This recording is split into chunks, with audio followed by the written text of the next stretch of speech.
নমস্কার বন্ধুরা, welcome to my channel SB explorer. তো বন্ধুরা, সকলকে জানাই শুভ সকাল এবং শুভ মহানবমীর প্রীতি শুভেচ্ছা এবং অভিনন্দন।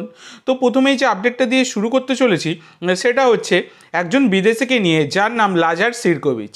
তো এই লাজার সিরকোভিচকে তোমরা সকলেই চেনো। 33 বছর বয়সী সার্বিয়ান ডিফেন্ডার। বর্তমানে তিনি জামশেদপুর এফসির সাথে যুক্ত ছিলেন। 1.6 কোটি টাকা মার্কেট ভ্যালুর এই ডিফেন্ডার। তো তার সাথে কিন্তু জামশেদপুর এফসি তারা একটা মরশুমের চুক্তি আরও বাড়িয়ে নিয়েছে এবং সেটা তারা কিন্তু ঘোষণাও করে দিয়েছে।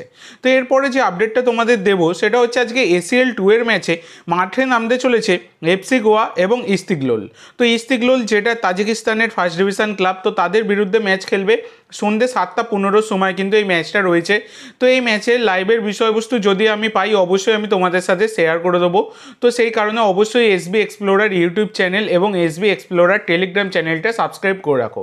আর টেলিগ্রাম চ্যানেলের লিঙ্ক দেখো ডেসক্রিপশন বক্সে দেওয়া আছে। ডেসক্রিপশন বক্সের একদম প্রথমেই দেওয়া আছে। তোমরা অনেকেই বলো লিঙ্ক দেখতে পাচ্ছি না, তো ডেসক্রিপশন বক্সের একদম প্রথমে একদম পরিষ্কারভাবে লেখা আছে। এরপরেও যদি দেখতে না পাও আর কিছু করার নেই, তো অবশ্যই সেই কারণে তোমরা এটা সাবস্ক্রাইব করে রাখো।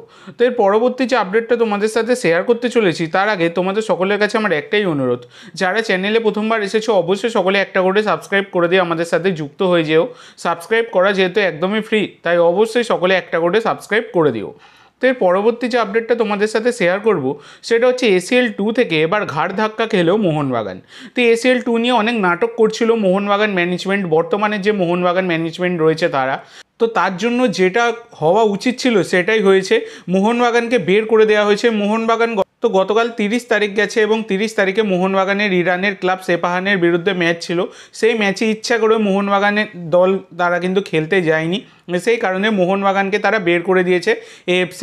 তারা সেটা জানিয়েছে যে মোহনবাগান রিপোর্টিং করেনি মানে ইরানে, তার মানে মোহনবাগান নাম প্রত্যাহার করছে, এটা কিন্তু তারা ধরে নিচ্ছে এবং মোহনবাগানকে তারা ঘাড় ধাক্কা দিয়ে গত বছরের মতোই বের করে দিয়েছে। তবে গত বছরের সিচুয়েশান কিন্তু সম্পূর্ণ আলাদা ছিল, মোহনবাগানের সাথে অন্যায় হয়েছিল। আমি হাজারো বার এই নিয়ে ভিডিওতে গত বছরেও আলোচনা করেছি, এইবারেও যতবার মোহনবাগান নিয়ে এই প্রসঙ্গ উঠেছে আমি কিন্তু ততবারই তোমাদেরকে বলেছি গত বছর কিন্তু অন্যায় করা হয়েছিল, কিন্তু এবছর মোহনবাগান নিজেরাই অন্যায় করেছে।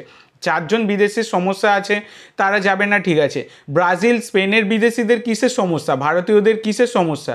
যদি আনসেফি হতো তাহলে গতকাল অরুণাভ ভট্টাচার্যও তিনি গেলেন কি করে ইরানে, এবং তিনি ম্যাচ পরিচালনার দায়িত্ব সামলাতে গেলেন কি করে? এগুলোই হচ্ছে সবথেকে বড় কথা। বা অন্যান্য দলগুলোই বা আসছে কি করে? মোহনবাগান ম্যানেজমেন্ট ভাবছে সিএএসে গেলে সব কিছু মিটে যাবে। সিএএস এই জিনিসগুলোকে তারা কিন্তু মেনশান করবে, এই জিনিসগুলোকেই তারা কিন্তু তুলে ধরবে যে যদি সব দল যেতে পারে তাহলে মোহনবাগান কী কারণে আনসেফ ফিল করছে। তো এটাই হচ্ছে সবথেকে বড় কথা। সিএসের যে রায় সেটা মোহনবাগানের ফরে আসবে বলে কার্যত মনে হয় না। তো এবার দেখা যাক কী হয়, পরবর্তীকালে যে আপডেট পাবো আমি তোমাদের সাথে শেয়ার করে দেবো। তো এছাড়া গতকালকে ইরানে না খেলতে যাওয়ার জন্য এই সেপাহানের বিরুদ্ধে, সেপাহানের যে ফ্যান্স ক্লাব রয়েছে আর কি, মানে সেপাহান আল্টার্স, তারা কিন্তু মোহনবাগানকে নিয়ে মানে বিস্ফোরক মন্তব্য করেছেন এবং একটা হাস্যকর মজা উড়িয়েছেন বলা যায়। তারা কিন্তু বলেছেন যে কাওয়ার্ডস আর নট অ্যালাউড, এটা কিন্তু জানিয়েছে মোহনবাগানকে, মানে তারা ব্যঙ্গ করেছে আর কি। তো একটা নাম দেখো, মোহনবাগান, মোহনবাগান তো একটা ঐতিহ্যশালী নাম, এবার তাদের ইনভেস্টার হিসাবে সুপার জায়েন্ট যুক্ত হয়েছে, কিন্তু তারপরে এসে মোহনবাগানের নামটা এভাবে বদনাম করাটা একদমই কিন্তু উচিত হয়নি। আর সবথেকে বড় কথা হচ্ছে আমাদের ভারতীয় ক্লাব, দেখো সবাই মোহনবাগান সমর্থক যারা রয়েছে, তো মোহনবাগান সমর্থক তো অবশ্যই, কিন্তু মোহনবাগান কাকে রিপ্রেজেন্ট করছে? ভারতকে রিপ্রেজেন্ট করছে, কিন্তু এখানে ভারতের নামটা যথেষ্টই পরিমাণে খারাপ কিন্তু হলো এই জিনিসটার জন্য। এবার মোহনবাগানের কী শাস্তি হতে পারে? তো দেখো একটা উদাহরণ টেনে বলি।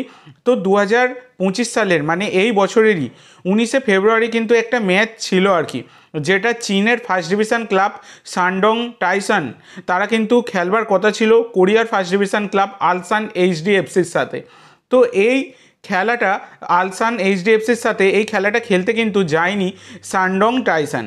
সেই কারণে কিন্তু এই চীনের ফার্স্ট ডিভিশন ক্লাব শানডং টাইসান তাদেরকে কিন্তু 2 বছরের জন্য এএফসির সমস্ত রকম টুর্নামেন্ট থেকে ব্যান করা হয়েছে এবং 50,000 টাকা, মানে 50,000 আর কি ইউএসডি তাদের জন্য ফাইন করা হয়েছে।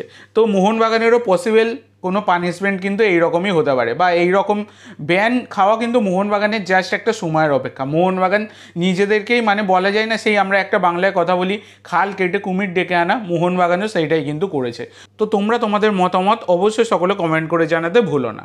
তো আজকের জন্য এইটুকু বন্ধুরা, ভিডিওটি ভালো লাগলে অবশ্যই লাইক করো, শেয়ার করো, আমার চ্যানেলে প্রথমবার এসে থাকলে চ্যানেলটি সাবস্ক্রাইব করো, আর কমেন্ট করে জানাও ভিডিওটি কেমন লাগলো। ধন্যবাদ।